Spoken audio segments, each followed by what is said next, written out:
Bonjour à tous.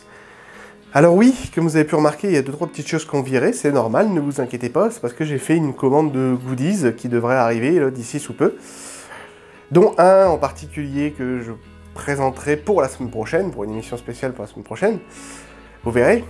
Aujourd'hui, plein feu sur Jupiter Ascending, ouais.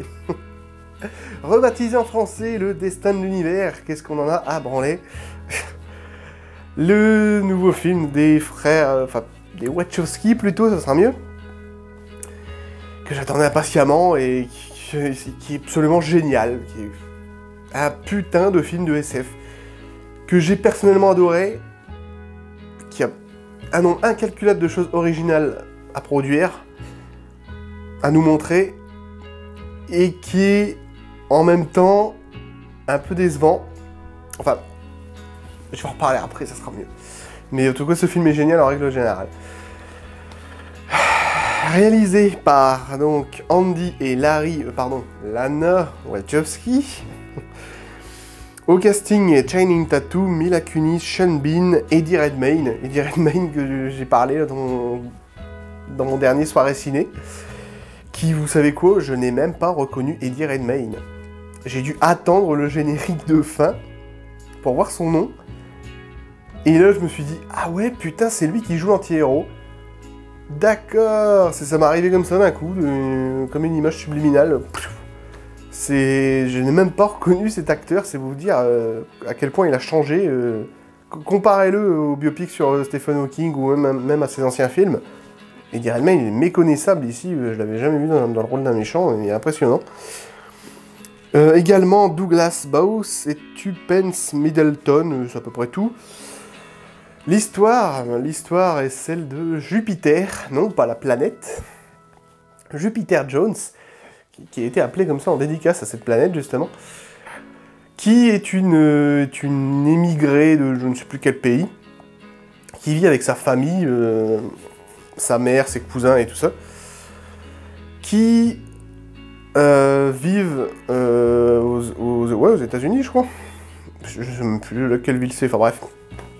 Enfin bon, qui sont des émigrés et qui, malheureusement, justement, vu leurs conditions d'émigrés, ont pas une carrière super tip-top, donc ils font tous le même boulot et ils doivent des boulots de nettoyage, en fait, ils doivent nettoyer des villas, des hôtels, enfin des trucs assez bourgeois.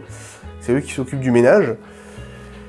Et donc, Jupiter est une fille, une jeune femme sans histoire, totalement célibataire, qui vit encore justement avec toute sa famille, tous en famille.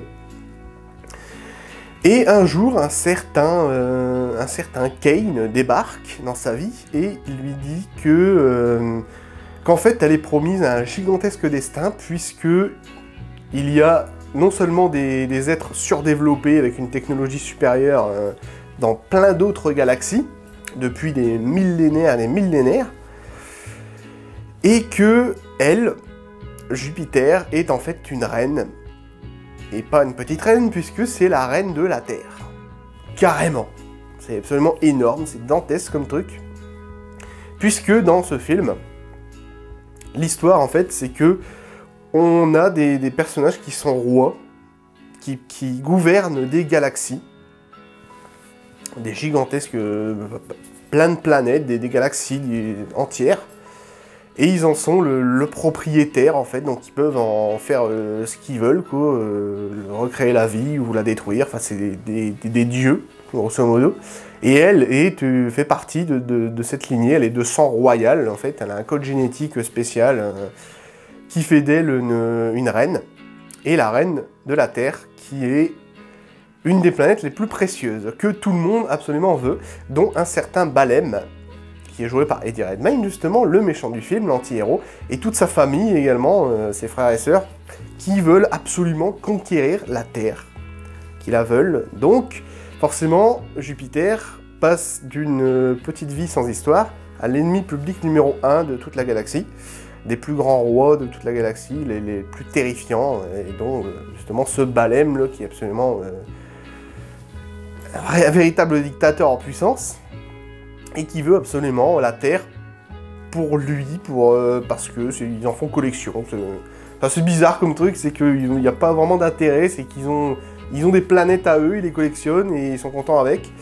Et c'est tout, donc en fait toute l'histoire de la traque sur Jupiter va se baser sur juste cette planète, en fait, notre petite planète qui est apparemment une des plus précieuses parce que c'est une planète absolument magnifique. Ouais, ok, si on veut. Et voilà pour l'histoire.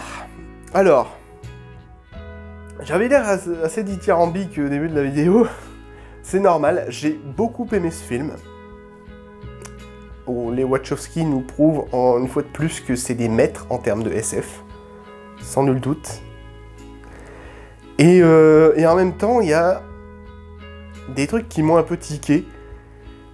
Mais j'étais tellement à fond dans le film que franchement, ça me fait quasiment rien. Personnellement, je vais en parler quand même, bien sûr, mais franchement, ça m'a rien fait de spécial. J'ai trouvé le film excellent dans tout ce qu'il proposait, ultra original et extrêmement complexe. Je vais revenir un peu justement sur ce qu'ont fait les Wachowski. Ce film m'a rappelé, enfin, pour moi, m'a fait un petit peu penser entre un mélange entre Stargate, pas la série, enfin le film de Roland Emmerich, la série je ne l'ai jamais vue, mais je regarde pas la série, mais le film de Roland Emmerich, donc Stargate, premier du nom, et John Carter. Mais John Carter amélioré quand même. Parce que John Carter, c'était quand même pas terrible comme en termes de blockbuster. On comprend pourquoi il a fait un flop total. Et qu'il n'aura sans doute jamais de suite dû à ça. Mais donc c'est un petit peu un mélange entre les deux. J'ai eu l'impression, parce que justement dans Stargate, il y avait cette histoire de roi aussi qui gouvernait justement toute une planète entière, je crois, c'est un truc comme ça. Et ça m'a fait penser un petit peu à ce genre de film. Les Wachowski, je vais parler des Wachowski parce que je suis obligé de revenir un petit peu sur leur filmographie. Bien sûr, les créateurs de la plus grande trilogie de science-fiction qu'on puisse... Enfin, l'une des plus grandes trilogies de SF qu'on puisse avoir, qui est Matrix, évidemment, qui était absolument incroyable visuellement et scénaristiquement. C'était incroyablement bien écrit, assez profond et complexe à la fois, c'était assez dingue. Et ici, ce qui est bien avec les Wachowski, c'est qu'ils réitèrent un petit peu à chaque fois qu'ils font un film de SF, en fait, j'ai l'impression que ils font tellement de choses originales, ils sont tellement en avance sur nous, quoi, en termes de technologie, c'est démesuré ce qu'ils font. C'est de la technologie de Iron Man, mais puissance galactique, on va dire, donc c'est encore pire. Ce qui est génial, c'est que, pour moi, j'ai l'impression que quand ils écrivent plutôt leur nouveau film de SF, ils prennent leurs idées, et avec leurs idées, ils repassent repassent en revue tous les films qu'il y a eu ces 20 dernières années, et ils essayent de découvrir s'il n'y a pas un truc qui ressemble à un autre dans leurs idées, dans leur crâne, et se dire, bon bah voilà, si ça ressemble à ça, on le met pas parce qu'on veut vraiment un truc original. J'ai vraiment l'impression qu'ils nous font un truc extrêmement poussé pour éviter limite le plagiat ou la ressemblance entre un autre film de SF. Et c'est ce qui en fait des films de SF absolument uniques chez les Wachowski, c'est ça qui est génial. Matrix, quand c'est sorti, c'était un événement parce que c'était déjà visuellement c'était incroyable. Ils avaient fait des trucs absolument dingues, les ralentis, tout ça, les bullet time là, qui étaient absolument dingues, qui a lancé justement cette mode. Et donc ils font tellement de choses originales qu'on a vraiment l'impression qu'ils font un gigantesque travail pour essayer éviter la ressemblance. Et ils font aussi ce que j'ai aimé, c'est des scénarios quand même assez complexes. Dans les Matrix, c'était quand même très complexe à comprendre, l'histoire de la matrice et tout ça. Fallait vraiment bien suivre le truc pour essayer de tout piger. Et ici, il réitère justement Cloud Atlas aussi, qui était sorti là, il y a quelques années, là, qui était... moi, personnellement, j'avais pas trop surkiffé Cloud Atlas. Faudrait que je le revoie, parce que c'était quand même un long film de 3 heures, avec beaucoup d'histoires assez distinctes, qui était quand même un film qui était quand même très complexe, au final, parce qu'il y avait beaucoup d'histoires, même si elles se reliaient, c'était quand même assez compliqué à comprendre. Et justement, Cloud Atlas fonctionnait très bien, justement, grâce à ça. Et Jupiter Ascending reprend la complexité des films qui ont fait leur carrière, justement. Pas aussi complexe que Cloud Atlas, quand même, je vous rassure, mais on reprend. C'est quand même assez compliqué à en saisir tout le sens, il faut vraiment bien suivre. Il y a beaucoup de scènes de dialogue, ce n'est pas un film de SF qui est bourré d'action. Alors, je vais en reparler après de l'action, hein, parce que ça aussi c'est génial. C'est pas un film de SF qui est bourré d'action. Il y a pas mal de scènes d'action, bien sûr, des magnifiques scènes d'ailleurs. Mais ça part pas dans tous les sens non plus. Enfin, les scènes d'action, elles partent dans tous les sens, mais je veux dire, il y a quand même une trame scénaristique issue d'un angle droit, essayer de nous faire comprendre certaines choses sur la galaxie, sur les rois, les reines qui gouvernent l'univers tout entier, et essayer de faire comprendre ça au personnage principal, donc à Jupiter. Donc c'est quand même assez complexe à piger, mais c'est plutôt bien fichu, c'est ce qui fait justement tout le charme du film. Les scènes d'action sont visuellement incroyables. Elles sont dynamiques. Ça part vraiment dans tous les sens, on n'a même pas le temps de voir. Par exemple, il y a une scène d'action dans le premier acte qui se déroule sur Terre, qui est absolument géniale. Elle est sublime, parce que déjà, ils ont voulu un petit peu, j'ai l'impression, casser les codes des SF habituels, comme ils font habituellement. C'est-à-dire que la scène d'action dans le premier acte dure au moins 5 bonnes minutes. Facile. C'est quand même assez long pour une scène d'action. Pendant la scène, je me disais, putain, ouais, ils nous font quand même... c'est quand même assez long, là, mais en même temps, c'est beau, c'est tellement beau à voir, que c'est tellement magnifique, ça part dans tous les sens, ça pète vraiment partout. C'est absolument sublime. Des scènes d'action ultra dynamiques, donc la photographie aussi, je vais vous parler, de toute façon, je vais vous parler de la photographie, des décors, des costumes, des musiques. On va parler de la photographie, là, déjà. Absolument sublime. Les images sont vraiment extrêmement nettes, et des plans absolument géniaux, de toute façon, même les décors. Les décors de SF dans les gigantesques vaisseaux spatiaux là, interstellaires, là, absolument génial.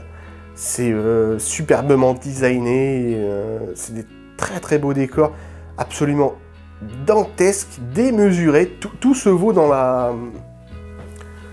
l'ampleur en fait dans ce film.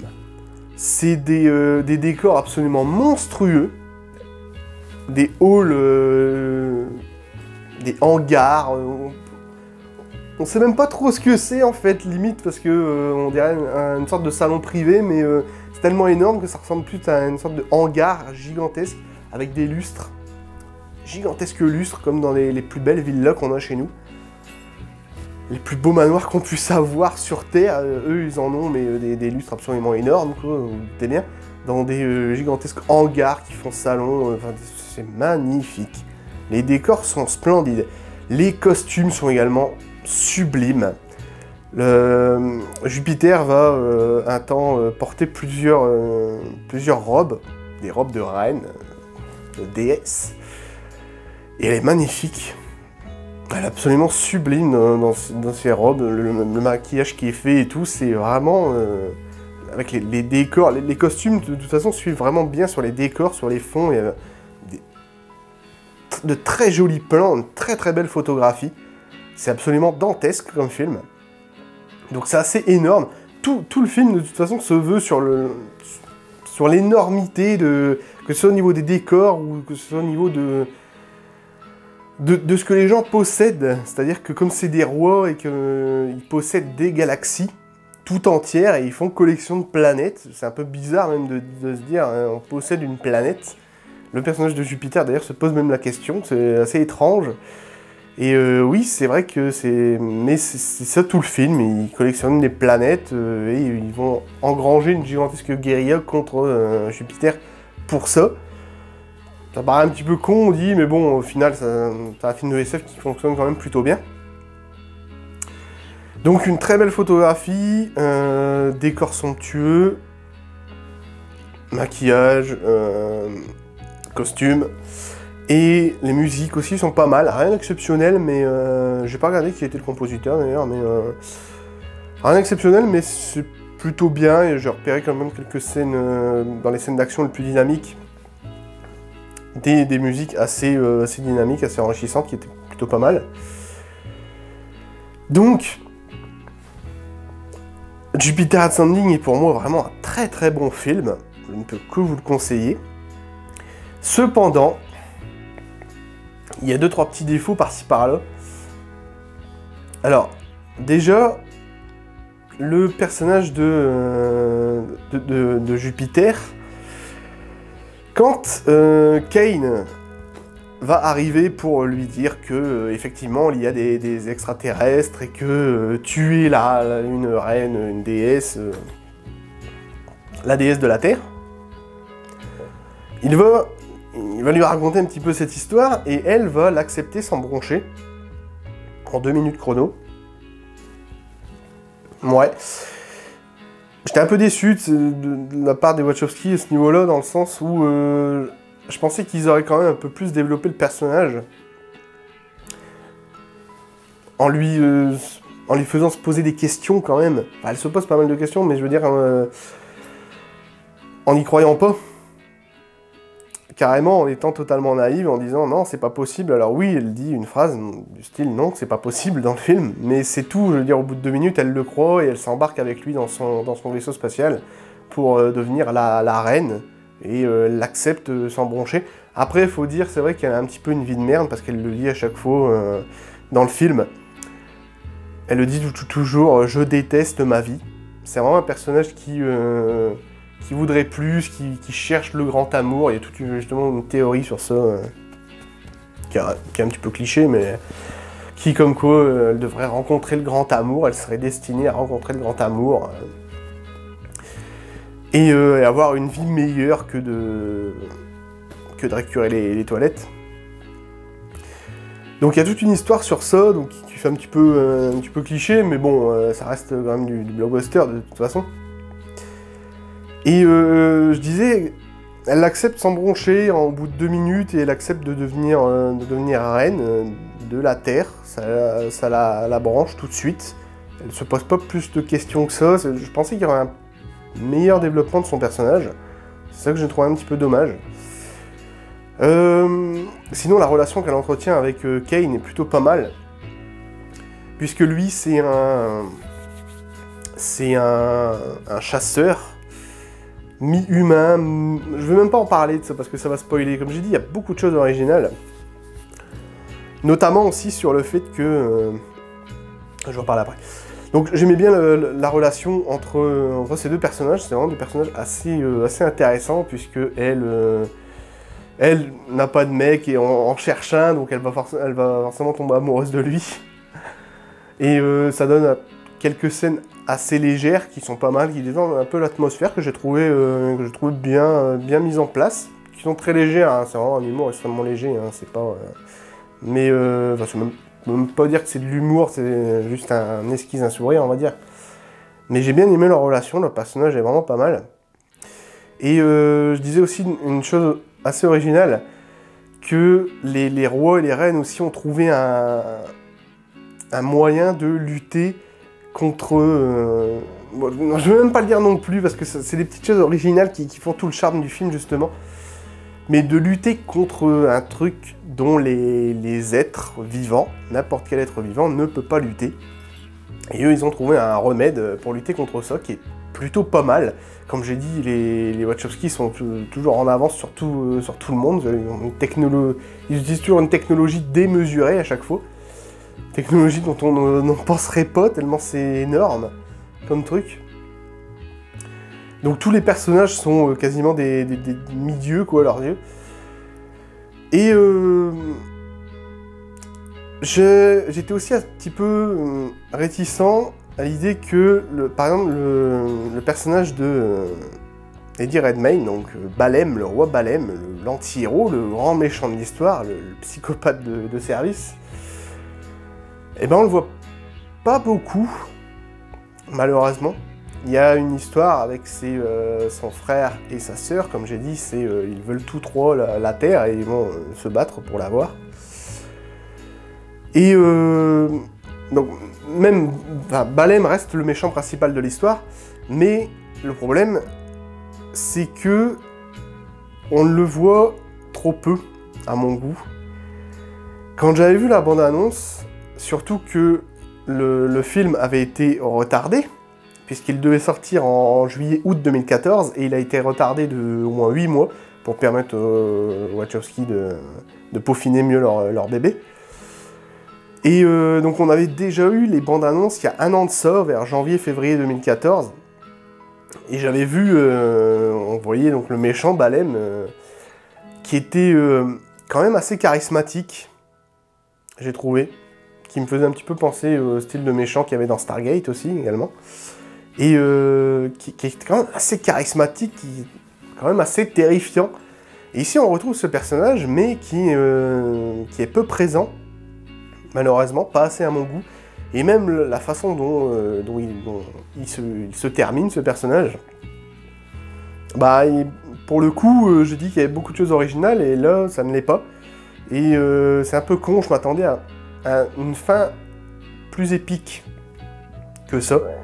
Parce que le film, comme j'ai dit, se vaut dans la démesure. Et on a quand même une grosse scène d'action, un grand passage sur le 3e acte, un grand passage final qui est absolument énorme. Mais je m'attendais à plus quand même, notamment avec ce personnage, le personnage d'Eddie Redmayne, Balem. J'attendais plus. Donc j'étais un petit peu déçu à ce niveau-là.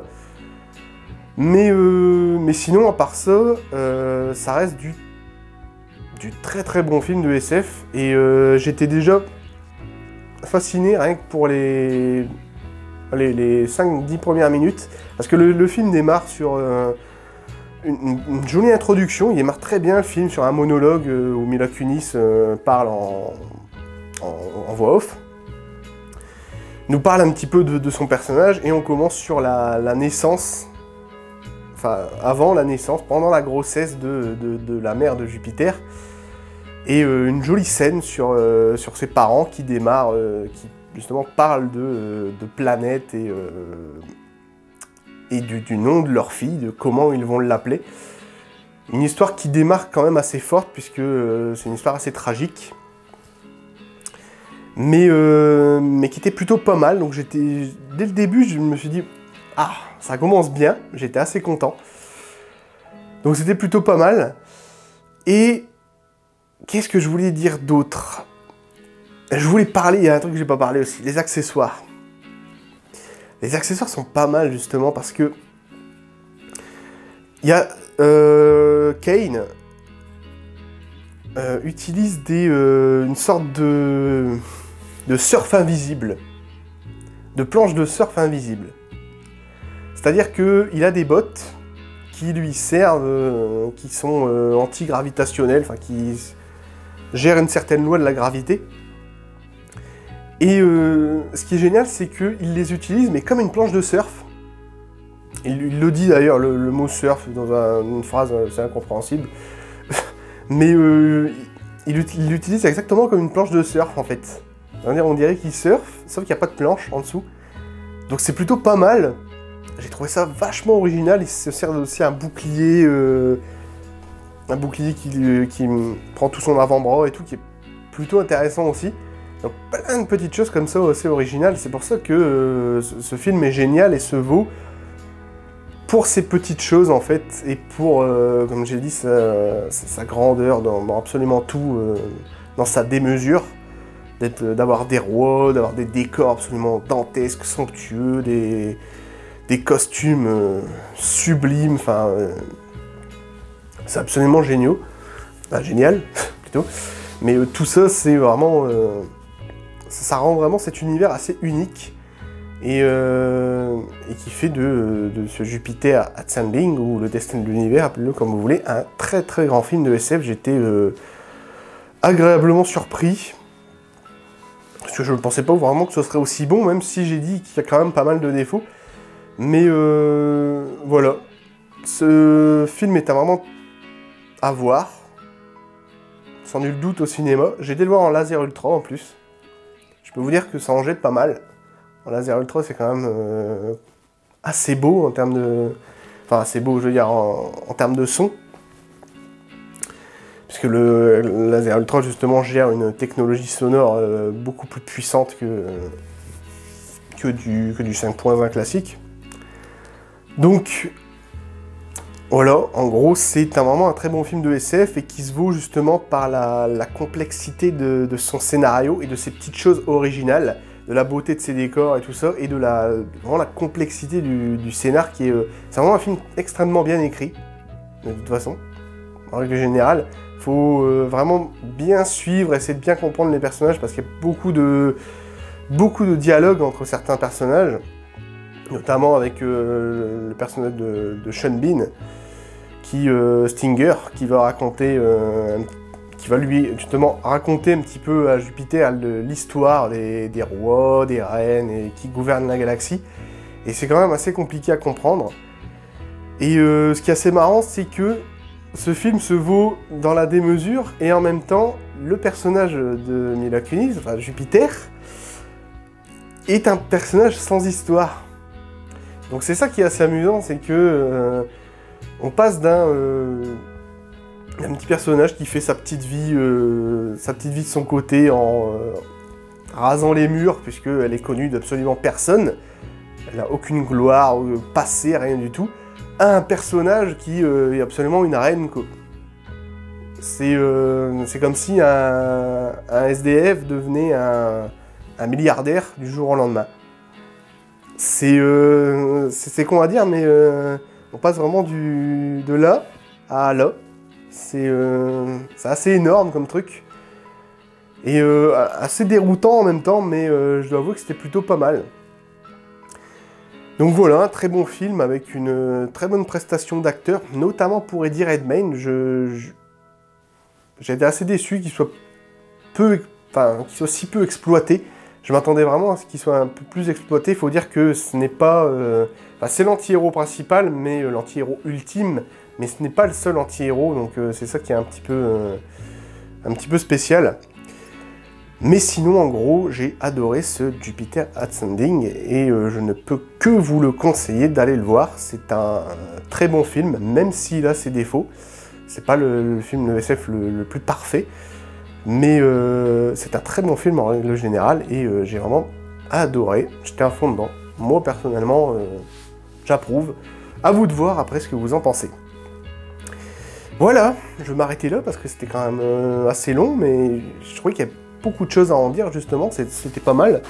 J'avais noté justement plein de trucs, et je crois que j'ai absolument tout dit. Si je dis pas de bêtises, ouais, voilà. J'ai absolument tout dit, donc scénario complexe, magnifique décor, costume, musique, accessoires, et